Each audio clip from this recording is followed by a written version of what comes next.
Се наоѓаме во Беровското мало, познато како Јуруко, една од најстарите населби, каде денеска првиот петок по Великден традиционално се одржува средба на самите жители. Христос воскресе, еве разговараме со еден од кумовите оваа година, кој ќе ни се представи, ќе ни каже нешто повеќе за оваа традиција. Значи, добар ден, Христос воскресе на сите православни граѓани.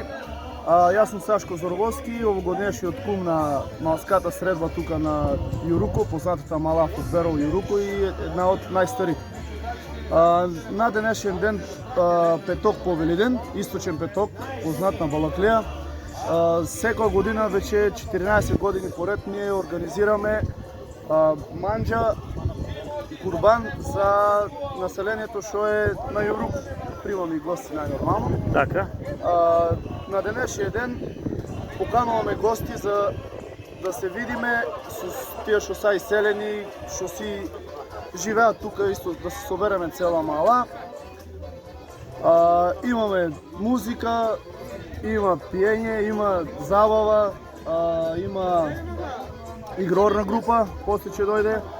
Значи, организираме сега помладите, последните 14 години, како што реков на почетокот. Претходно е било традиција од цело Берово да се собираат гостите и полека се одили тука горе на Јуруко, това е погоре на другата улица. И мало е пелевање, бурили са се, и мало е соборе. Многу работи. Значи, целта на тој празник е да се извидиме со тие што не сме се видели през цела година или повеќе години. Добро, еве што ќе им посакаме на сите кои еве планираат да дојдат. Главната забава, како што ми кажа некој од луѓето овде, околу 17 часот. Околу 17 часот, да, тогаш почнува и делењето на манџата. Има боб, традиционално петок. Боб си е, супа има, салати, пиење има се, алкохол и посакуваме убаво да си поминат и надеваме се од година се по и по актуелно ќе станува и повеќе гости ќе ни додадат. За самото мало, што може да кажеме колку жители има од прилика? Од прилика сме ни околу 80 фамилии, точно жители. Така, бројката варира, имајќи предвид како што рековте дека си селува, нови деца ни се раѓа и така. Малата ни е една од најсложите мали што постои, значи преубава и место положбата ни е преубава и се не като што треба. Добро, нека ви со среќа, еве ќе се обидеме да колку можеме да присуствуваме, да видиме како се одвива и ви посакувам уште многу години да го славите овој празник и да се собирате како жители од овој јуричко мало. И надам се оти нема да ни заврне.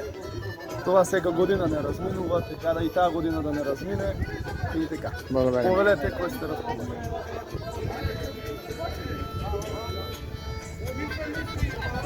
Еве, како што слушнавте од кумот, се е подготвено за оваа забава. Главното случување некаде околу 17 часот, се поставуваат чиниите на трапезата овде подготвена за сите кои ќе присуствуваат. Дел од гостите веќе пристигнале. Тука е црковното знаме, во 17 часот своја служба во чест на празникот ќе има и дел од свештенството од црквата во Берово, така да овде си котлите со припремениот ручек, како што кажа младиот кум, кој ќе биде послужен на луѓето кои што ќе присуствуваат на денешната забава. Еве, тука се и луѓето кои помагаат. А веќе започната и дружбата меѓу самите жители. Ќе прашам и некои од присутните, еве, да ни кажете и вие колку години се собирате вака на овој ден? Тука е голема традиција, одавна е тоа постои тука, са обновија ја турмалата, има 18 години сигурно да се собира. Значи, исклучиво првиот петок по Великден? Да, први петок по Великден е Света Богородица Балаклија и се собира тука цела мала, сами се организира, збира пари од малата, прават ручок. Во изминатите години гледавме тука големо оро, има игрорци, игрорни групи, музика. Група дојде од Димитар Беровски, музика си има, па и малата е таква игрорна, после они са интересни светува. Таа е најстара мала и убава мала. Дали и најголема или? Колко рече кумът, около 80 фамилии има тук. Може и най-големи и най-стари.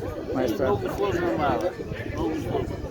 Добре. Това го няма в Македония такава сложна мала. Никъде. Така се гледаше и на снимките от миналите години. Да. Еве, я ви посакувам да се дружи още много време и да... Благодарим. Множество на години, па после като дойде. Така е. Благодарам.